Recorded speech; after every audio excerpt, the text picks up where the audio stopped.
Hi, and welcome to JD's Longbox. I'm your host, JD. For this 60-second review, we're taking a look at WildCATs number 1 and number 2, published in 1992 by Image Comics and Malibu Comics.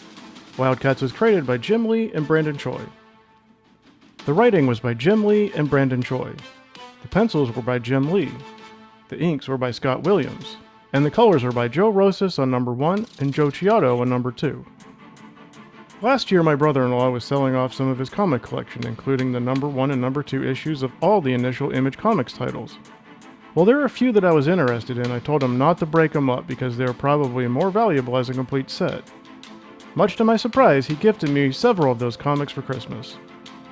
Among this collection was the first and second issues of Jim Lee's WildCATs. I understand that the writers wanted it to feel like a complex lived-in world, but with the addition of the Chiodo warriors, the government operatives of international operations, the galactic conflict of the extraterrestrial Daemonites and Cherubim, and the arrival of Team Youngblood in the final pages, this left the story crowded and didn't leave much time to get to know the core characters. Jim Lee became a fan favorite with his action-packed, detailed pages. Though his scenery is left a little lacking, he really excels at dynamic hero shots and expressive close-ups. He also keeps things interesting with unique panel layouts, composition, and character designs. Scott Williams' inks once again are the perfect pairing for Jim Lee's art. In issue number 1, his inks are intricately detailed and loaded with cross-hatching in a style that harkens back to their earlier work on the X-Men. By issue number 2, Williams' inks are smoother and more refined, making the images easier to read. All this is helped along by the colors. Joe Rosas' colors on number 1 feel flat and a little washed out, but with the addition of Joe Chiodo on number 2, the colors are vibrant, with contour shading that pops the characters off the page. The writing gets an 8.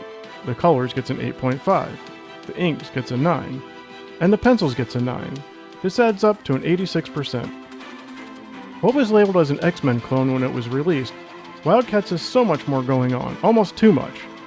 I only tangentially followed the WildCATs, and most of what I knew about them came from the animated series and from reading later volumes and spin-offs. I was really surprised that there was so little character development in the inaugural issues.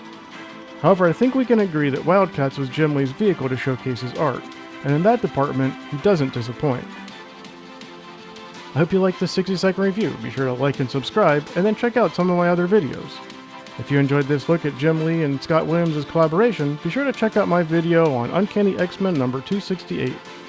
And if you like getting a look at the earliest days of Image Comics, be sure to check out my review of Pit number 1.